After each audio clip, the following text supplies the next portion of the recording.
One, two, one, two, three, four. Welcome, everyone. This is Joe Dagger, the host of the Business 901 podcast. With me today is Annie Duke. Annie is a woman who has leveraged her expertise in the science of smart decision-making to excel at pursuits as varied as championship poker to public speaking. For 2 decades, Annie was one of the top poker players in the world. She also has authored 5 books, serves on the board of the Franklin Institute and After School All-Stars, and a co-founder of the nonprofit How I Decide, where she is helping young people develop critical thinking and decision-making. Annie, thanks for joining me and an impressive resume. Oh, well, thank you. I'm happy to be here. I'm glad we got all of this worked out. Okay. Well, I have to start by, I have to ask you, what's that case behind you? That old, that beaten green case that just kind of throws me there a little bit. That right there? Yeah. So I'm in a room that has some Old West stuff in it. And so this is an Old West item. Okay. From, I think it's the thing that would have sat on a stagecoach that they would have put their feet on that had the stuff in it. It had stuff in it, right? Yes. All the money, maybe, if we're lucky, right? Yeah. Someone would be trying to take that if they were to hijack the stagecoach. Okay. Well, I have to tell you, I enjoyed the book, okay? I got it on Friday, okay? The book, your new book, Thinking in Bets. I read it cover to cover, if I can exclude sleep time and morning coffee, okay? I'm glad it was. You felt like it was a read that you could get through in that amount of time. That was one of my goals. But I'm glad that you dove into it. Thank you. Okay, well, it's nicely written. Why the book now? Why was it important for you to write this book at this time? So I have this, kind of winding, varied history. So I started off my life as an academic way back when.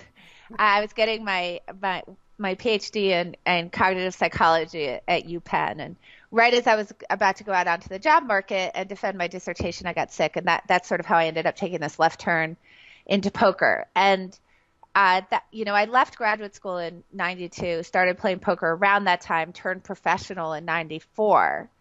And then in 2002, by this complete accident, I got asked to speak to a group of options traders, really about how poker might inform decision-making. So I was doing that for a while, and then also right around that time, I started teaching poker seminars. So I had these kind of 2 parallel tracks going while I was playing poker, which was I was teaching poker seminars, trying to teach poker through this lens of more a cognitive science approach to it, a decision-making approach to poker. And in parallel to that, I was teaching decision-making informed by poker. So you could think of them as kind of mirror images of each other. So I always sort of felt like, well, I've got a couple books in me here, right? I have the poker book informed by cognitive science, and then I have the cognitive science book, the decision-making book that's kind of informed by poker. I got to do both of those at some point. So I don't know. I just decided, well, I should do the poker one first because really I'm a poker player. And so I published my big poker book in 2011. I had 2 small follow-ups to that. But in 2012, I actually retired from poker, started to really concentrate on the speaking and critical thinking and decision-making that I had been doing since 2002 and really building that business. And then really decided, okay, now I've always wanted to do this book that's really grown out of these keynotes and consulting and corporate retreats that I do on this topic. That's really the merging of the 2 me's. So really got serious about it in like 2014, 2015.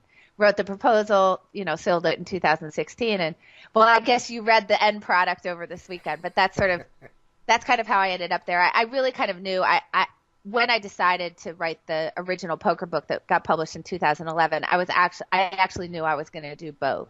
I just decided on a particular order. Okay, well, right around that 2012 time, you were also, I think, a moth storyteller. I was. Yeah, I have to ask you, because you put it in your timeline, okay, so that meant it stood out to you a little bit, okay? So, was it a piece of cake? I mean, you've been on stage for a lot of years. You should just walked out there and done it, huh? No. thing. Like even back when I was, when you're a graduate student, obviously you're teaching as well. So at some point after you're there enough time, you're actually teaching even your own classes. You're not just a TA, but you're up at the front of the room as the expert, right? And you're conveying information to people that is not your own personal narrative.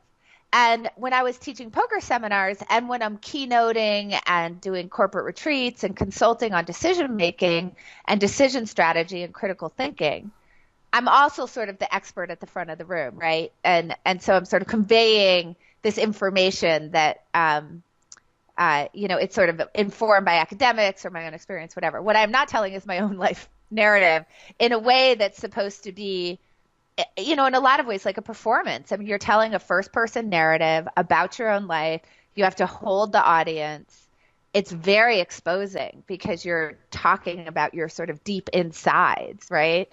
And the first time I did it was 2011. It was right around this time. You're exactly right.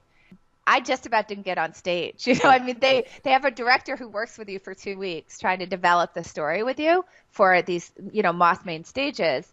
And I remember sitting in the audience. So they said, oh, you're going to go last. And there's 5 storytellers. And I just thought, oh, no, I'm going to have 4 storytellers worth of time to become so terrified that I may not get on stage. And I have to say, honestly, I almost didn't. But I powered through. I got up. I did my first one. I think that people who know me, when they hear the recording of that very first one, know that I was very, very nervous. But I think I did a good job sort of like masking that. I have a lot of practice with that at poker.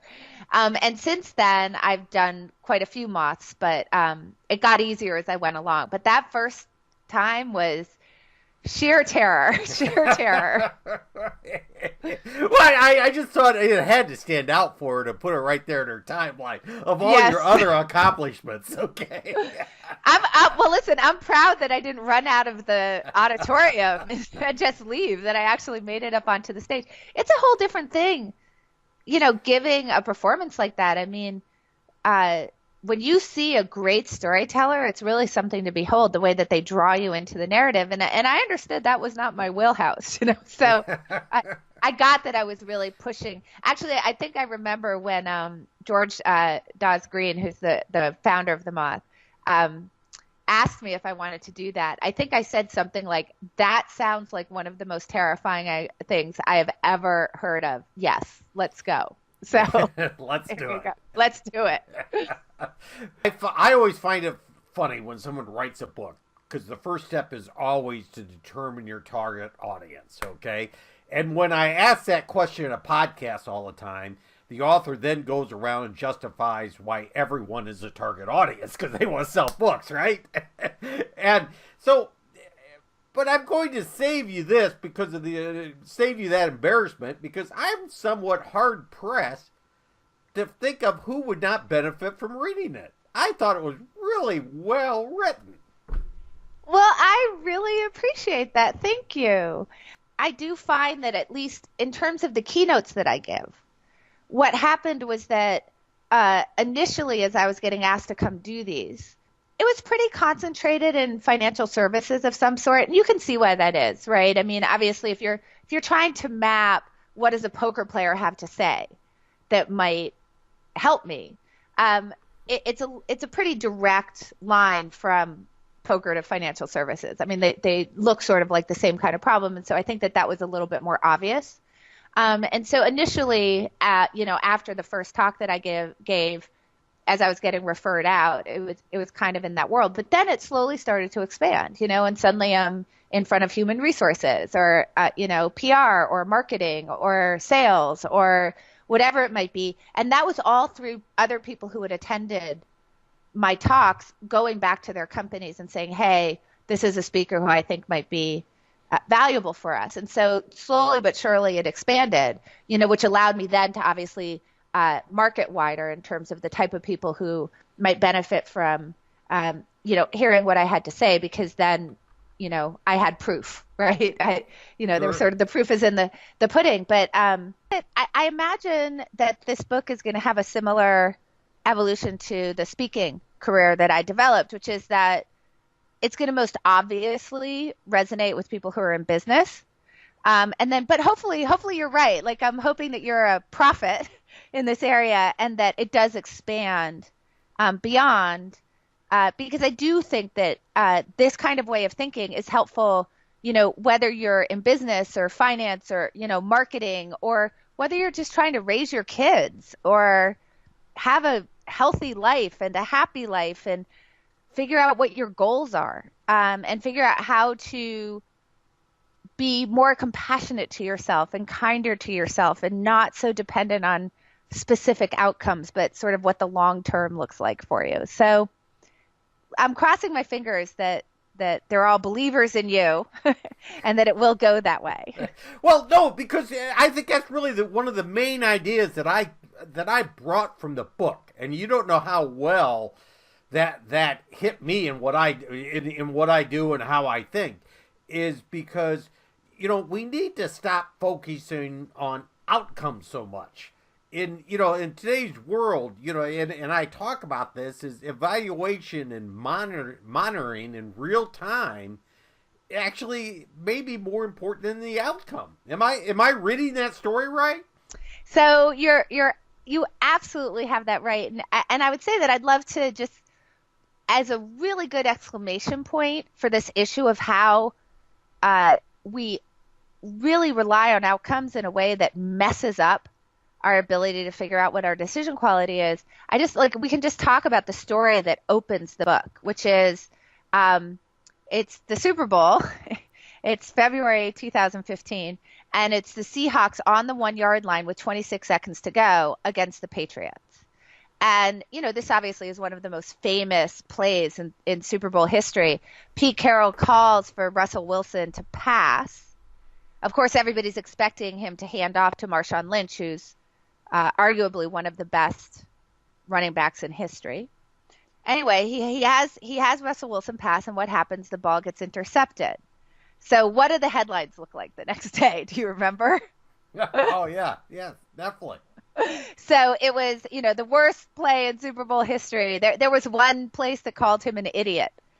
I actually think they used the F word in front of it. Like, it was a lot of vitriol, it was really just, how could this guy have done something so incredibly stupid? And I think that it takes really this very quick thought experiment to realize, maybe we're relying on the outcome a little bit too much. Because let me just ask you, so let's imagine that he called for that pass play and the ball was caught in the end zone to win the game. What do you think the headlines would have looked like? It was brilliant. Brilliant. Most brilliant call. Outsmarted Belichick in his own game, the whole thing. So clearly there's no difference in the quality of the decision, right? Whether that ball's intercepted or whether that ball is caught. But we act like there is. And think about all the bad things that come out of that. Number one is, it makes it very difficult to learn anything about the decision quality when we're so blinded by the outcome quality, right? Now, all of a sudden, we start thinking about a decision that may or may not be a good one as really, really horrible because of the way it turned out, which is then going to cause us to then change our beliefs in a way that isn't necessarily productive based solely on the outcome, right? So it would be the equivalent of, for example, if you are driving along and you follow all of the rules of the road and you get in an accident, that you decide that it's really bad to go through green lights, right? Which, I mean, it sounds silly, but that's what it's the equivalent of, right? So that's number one. Number two, it really just takes compassion out of the equation. I mean, think about what happened to Pete Carroll. I mean, here's a guy who has clearly shown himself to be a very good decision maker when it comes to football. I mean, he's at the Super Bowl, right, with an amazing team, right? I mean, he's poised to possibly win it, and he's a brilliant decision maker. And what happened? There was no thought that even he might have put some thought into this play. That maybe it was that he had thought it through and he actually had a good reason for what he was doing, but it just didn't work out. It caused people to just spew and troll and do all of these things that really lack compassion toward him because people were really deriving the decision quality from the outcome quality. And to this day, it's now many years later, and I assume that the emotions have calmed down about the whole thing. But when I get up in front of audiences, people still have this reaction to it. You know, they still feel like, no, that was a really bad decision. Now, when you actually go through the analysis, which, you know, it's right there in my book, there were a couple of outliers saying, now hold on a second, that decision's actually pretty good. One of them was Benjamin Morris from 538, for example, which is Nate Silver's site. Whether you agree with the analysis or not, what you come away with once you read it is, you know what, it can't possibly be the worst call in Super Bowl history because I can see the point. I can kind of see why he did it. Maybe I don't agree so much, but I can see that we could actually have a reasonable and rational discussion about it. Now that's how you learn, right? And that's how you find compassion for other people as well. That's a great story. I relate it to, you know, my son was just playing in a tournament, and he's kind of an esports star or whatever you might want to call. Wow, cool. Okay. And I hear that's the next wave is people watching that stuff. Congratulations. And so I watch it, and he calls this smoke play, okay, that where they all kind of disappear on the map for a certain time, and he comes up and he sneaks up on the other team, and the smoke breaks, and it was just a brilliant call. It looks like he was going to win the game, and he got destroyed. Yeah. Well, I mean, and this is the thing, right? There's this very loose relationship that we have between the way things turn out and how good the decision is that kind of goes into the way things turn out, at least when we only have, you know, one try, right? I mean, obviously, if you can flip a coin 10,000 times, if you get a big enough sample of the exact same decision, then we can start to say something, right? We can start to say that these outcomes really do have something to tell us. But if I flip a coin one time and you call it heads, you know, and it lands tails, I don't know much. I mean, it was one time, right? So this is really the problem that we have as decision makers, is that there's a lot of uncertainty in the system, and that uncertainty comes from two places. One is luck, and one is hidden information. Right? We don't know everything. We don't know all the facts. We don't know every single thing that makes the universe go the way it does. I don't know everything that makes you tick, or what the breadth of your knowledge might be coming into, say, a negotiation, for example, what your intentions are. I'm guessing at all those things, right? So I have some knowledge, but it's certainly not complete. And then there's a lot of luck in there, right? I driving along, I go through a red light, and lo and behold, I come through unscathed.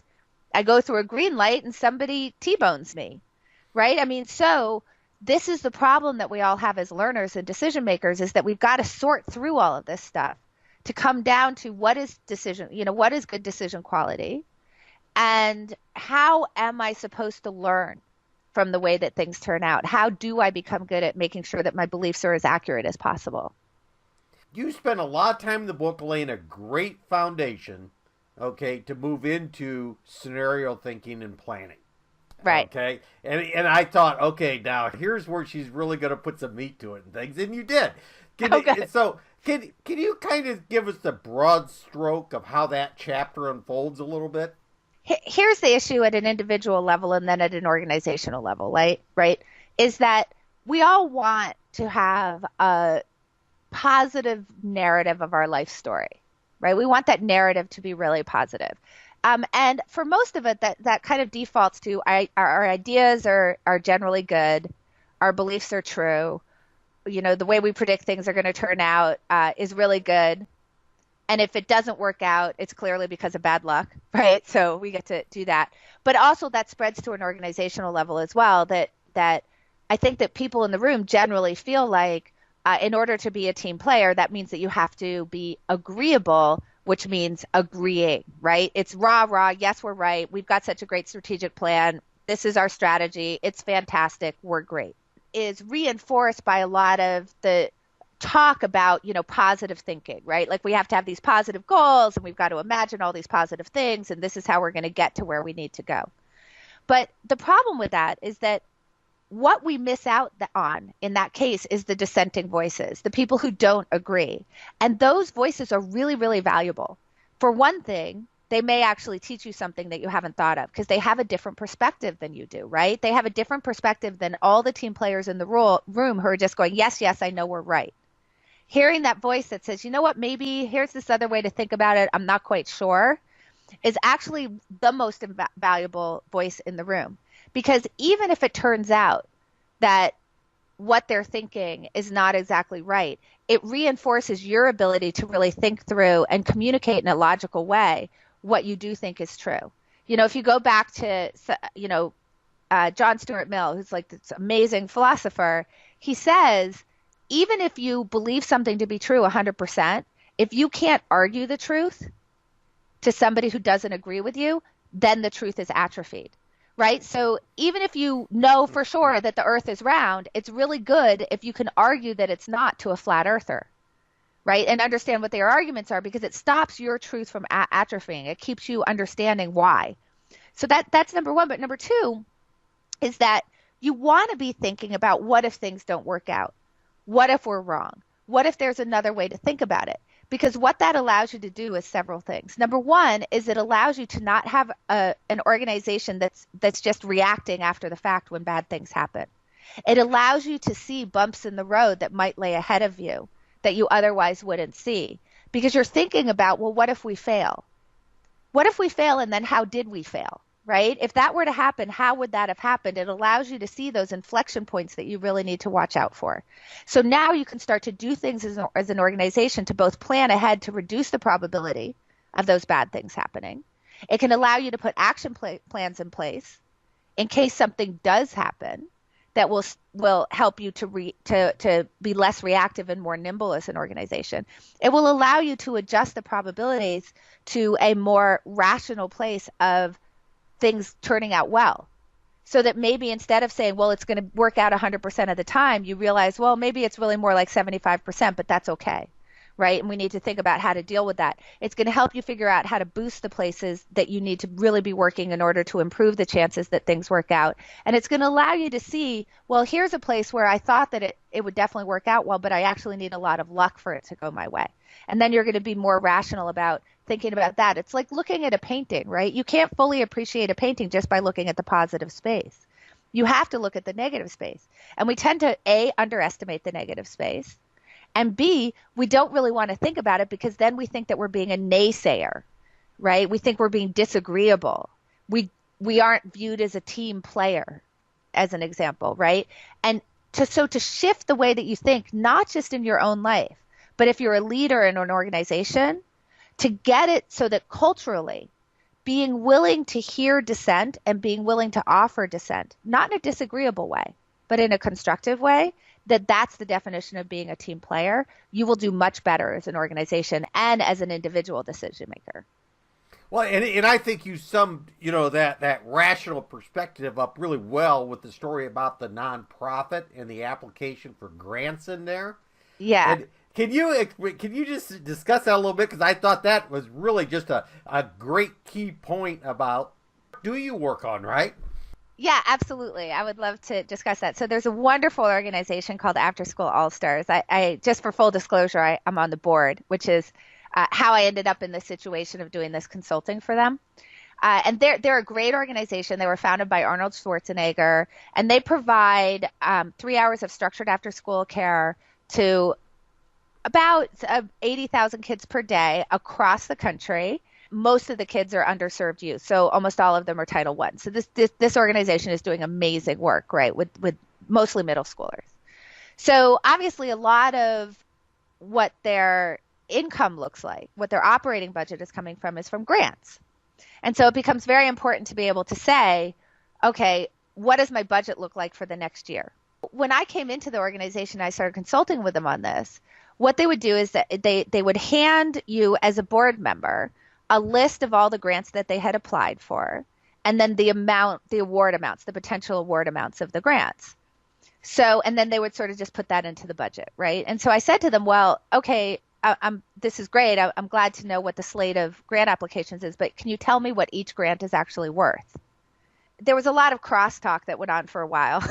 And then finally, just after some work with them, I got them to understand what I meant by what is the grant worth, which is really, I was just asking for what's called an expected value calculation. So here's the potential award amount.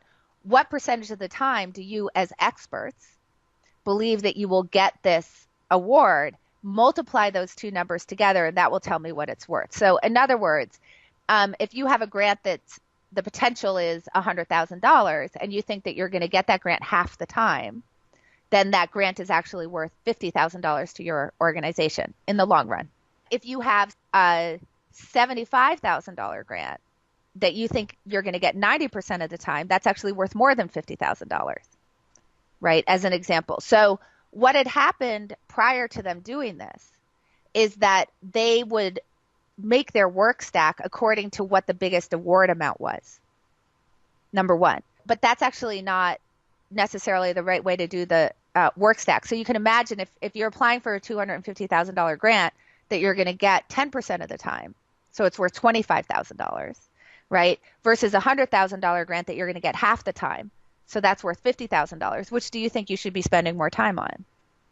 Number one, it messes up your work stack. Number two, it's very hard without knowing what the award is worth when you should be hiring outside grant writers, right? Because you understand sort of what their hourly is. And so you need to understand that you're actually boosting the percentage chance that you're going to get the grant enough to make it worth whatever you're hiring that contractor for, right? So you can now compare those two things. It now allows you to have a much more realistic view of what your budget should be, right? Because you're going across the whole slate of grants, you can see what the whole slate of grants is worth. And that now allows you to figure out, okay, this is really what my budget is. It shouldn't just be these total award amounts and then I cross my fingers and hope. This is what I can actually realistically expect to have come in as an organization. And then because everything is now focused around making these really good guesses at what the probability of getting a grant is, it actually motivates your workforce, your development team, to go back and close the loop with the grantors, right? So very often people will call up when they don't get a grant and they'll say, hey, can you just tell me why I didn't get the grant? That's obviously helpful. But what's also really helpful is with people who you did get grants from, to call them up and say, what could I have done better? What could have increased the chances that I got the grant even more than I did? How close was I to getting it versus not getting it? Was I a sure thing? Was I not a sure thing? What could I do if I were to apply to a grant in the future to improve the grant application? So on and so forth. And we tend not to like to do that because when we get a grant, we just want to say, yay, us. Yes. We're great. And to start delving in with that person about what are the things that you could do better? What did you do right? What did you do wrong? What would improve it? Starts to get into a place where it's not all yay us anymore, right? Now it's like, yay you. But so you have to sort of rethink and sort of change what causes you to say yay me, right? That it's not just about, oh, I got the grant, yay me.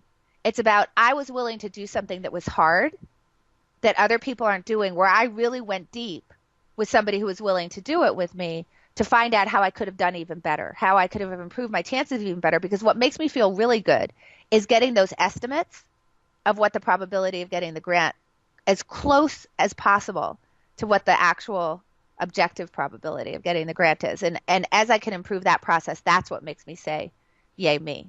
Yeah, and I think, win-loss analysis in sales marketing is so important, and maybe the win more so than even the loss analysis, okay? Well, for sure. Yeah, I mean, very often on the loss side, they just say, our fiscal calendar was closed out. You were too high. Yeah. Exactly. It's like it wasn't a good fit, whatever. I mean, in a lot of ways, going in for negative feedback, constructive negative feedback, mind you, not, but constructive negative feedback from the sales that you close, which is all that a grant is, right? Go get constructive negative feedback from the sales that you close. In some ways, that's actually more valuable to you.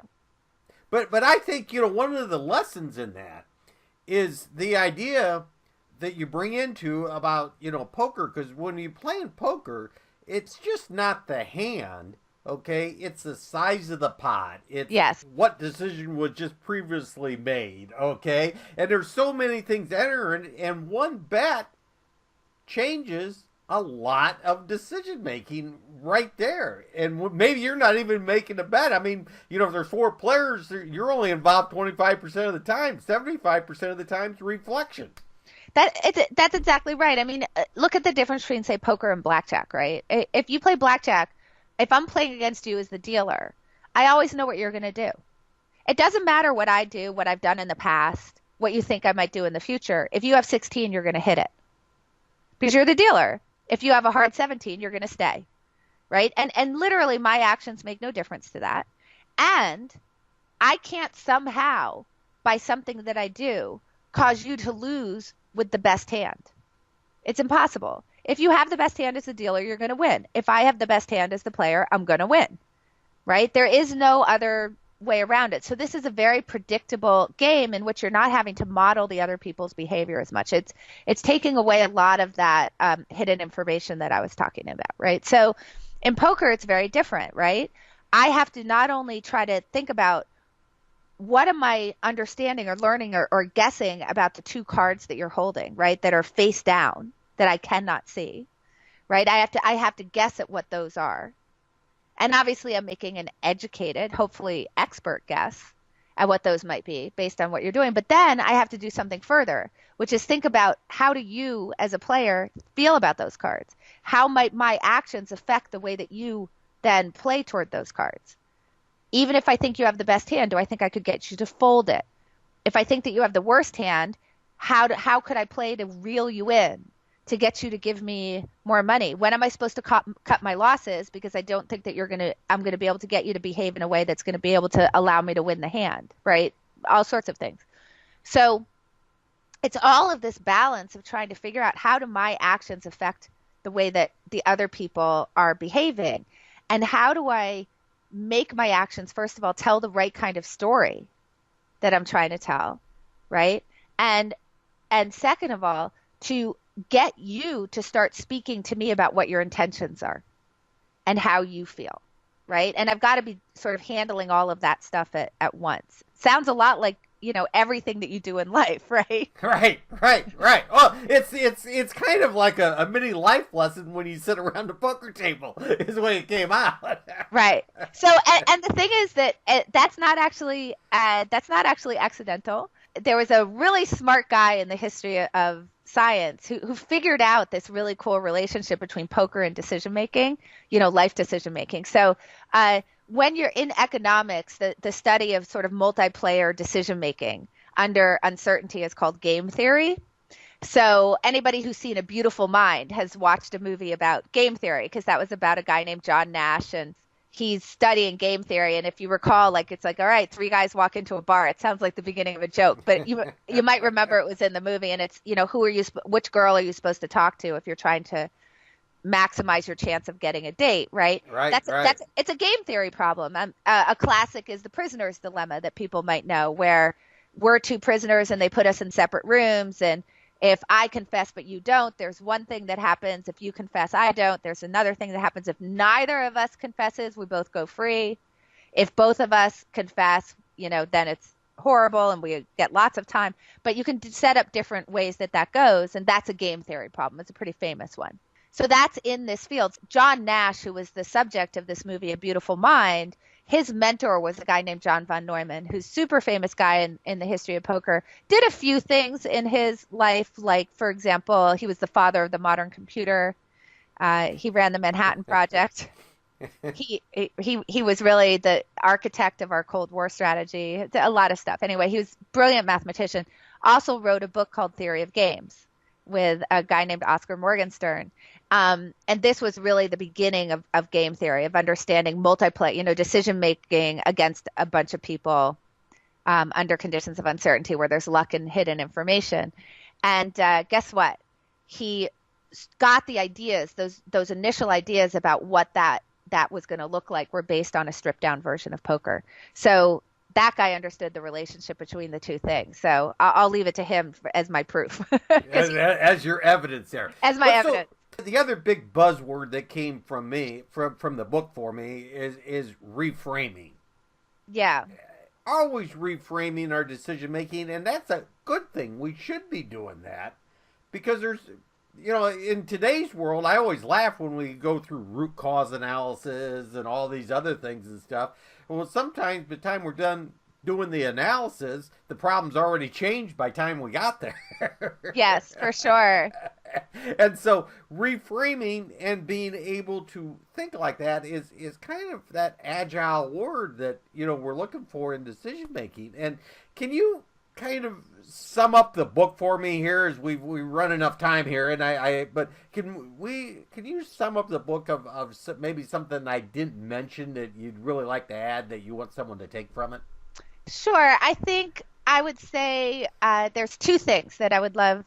Well, maybe I'll slide in a third. We'll see. But okay. There's two main things. One is I really want people to take from this book that acknowledging uncertainty is a good thing, right? Saying, here's what I believe and I'm 60% on it.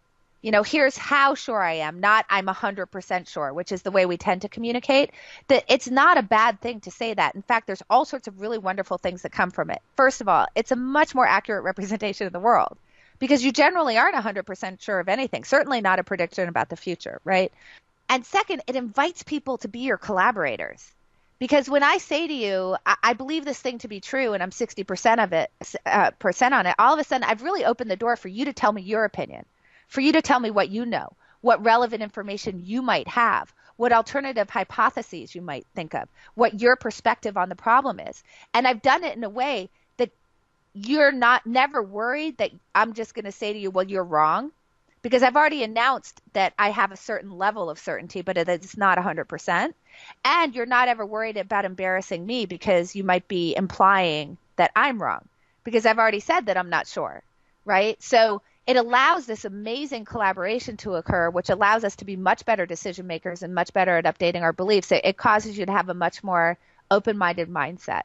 And to that point, you can do this and start inviting people to as your collaborators. But the really great thing to do is go find some other people who are like-minded in your quest to be a better decision maker and form a decision group with them, which has a commitment to this kind of thinking counterfactually, right? Thinking about what if things don't work out, trying to think about things in terms of probabilities and as opposed to certainty, to check each other's biases, the way that we might just be using luck as a defense against a bad outcome, right? Or taking credit for things just as a reflex because we want to feel good about ourselves, for example, right? Find other people that are willing to dive into a commitment with you to listen to and seek out and consider dissenting point of views, right? Without feeling defensive about it, but be really open-minded to that, because our brains, there's so much written about the biases that we're all kind of born with. You can go read Predictably Irrational or Thinking Fast and Slow, or, really there's so much stuff written in this space. Our brains are wired to protect our egos. Our brains are wired to interpret the world in a biased way. But you know what? While we have huge blind spots to our own biases, other people can actually see us in some ways better than we can. And so if you can invite people to be your collaborators in this process with you and have these commitments to this, you're going to do so much better, as long as you're open-minded to hearing them. And that's what I would really love for people to get out of this book. And I think that's some great advice. What's upcoming for Annie Duke outside of the book? Well, and I should mention it, the name of the book is Thinking in Bets, okay? Yes. I should keep mentioning that a little bit. So. And also, let me just Thinking in Bets, in case people are kind of wondering where that title comes from. What I'm saying is that any decision that you make is a decision that is informed by the beliefs that you have, where you're making a decision to invest some limited resources, right? Because whenever you make a decision, you have to forego other decisions. So you're deciding to put your resources in whatever course of action you're taking. And it doesn't have to be money, right? It could be time or happiness or health or whatever. And you're saying that this decision is going to propel me with the highest probability, given my limited resources, toward a future that is better for me in some way. That's all that a bet is, right? A bet is investing resources in an uncertain future. So I'm arguing here that decisions are bets, and that if we were to think about that explicitly, if we were to imagine that the uncertainty in the decisions that we make, the risks that we take when we make these decisions to invest moving toward these sort of grander goals that we have, particularly in these executional decisions. And we do this with help from other people. That's going to get us to a much better result in the end. So just want to say that. But what okay, so what's next for me? I'm kind of just, all right, this book is coming out February 6th. Definitely just getting ready for the launch and trying to step back and enjoy the end point of what has been a long process, right? I mean, I started speaking on these topics in 2002, but arguably have been thinking about these topics since I was in graduate school in the late 80s, early 90s, But I started speaking on these and sort of developing this suite of talks and these ideas, a long time ago, right? 16 years ago now.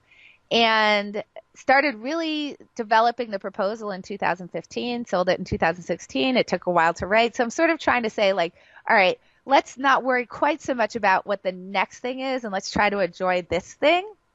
So that's definitely on the immediate horizon. That being said, I'm not so good at sitting still. So I am trying to think I am thinking about what my next book might be, because I do feel like I might have another one in me. And so I'm starting to sort of consider that as I'm allowing this baby to go forth into the world. And then, trying to figure out where I want to go from here. If I want to, I'm definitely going to keep keynoting. I'm going to keep doing the speaking, keep doing the consulting, because I really love it. But I have definitely found my way back to this renewed enthusiasm for academic work as well. And so I'm exploring how deeply I want to put my toe maybe back in that water. So I've got a few things on the horizon, and I'm trying to scenario plan right now. figure out what will likely make me the most happy. So I think it was a great book, Thinking Bets. Okay, and making smarter decisions when you don't have all the facts. Is there a book page or a book website for it? Yes, so you can go to annieduke.com, and there's definitely a book page there. The other thing is that if people want to keep getting content from me, I do have a weekly newsletter that goes out on Fridays. You can sign up for that at annieduke.com also. And that is really taking the ideas from the book about decision-making, critical thinking skills, uncertainty, that kind of thing, and applying it to more current events as they occur, and really, really taking this idea of considering dissenting viewpoints when we're trying to form beliefs about sort of what's happening in the world that week. You can find that archive there. So before you subscribe, you can find out if you even like it. So go read the archive. And you can certainly find the book page there. And I think Amazon has the look inside now as well. So you can get a look at some of the content that's actually in the book before deciding to press buy. But hopefully that will increase the probability of you doing it, not decreasing it. At least that's my hope. No, that's your hope. So, no, I would like to thank you very much, Annie, for your time today. And this podcast will be available on the Business 901 iTunes Store and the Business 901 website. So I want to thank all the listeners for listening. Thank you.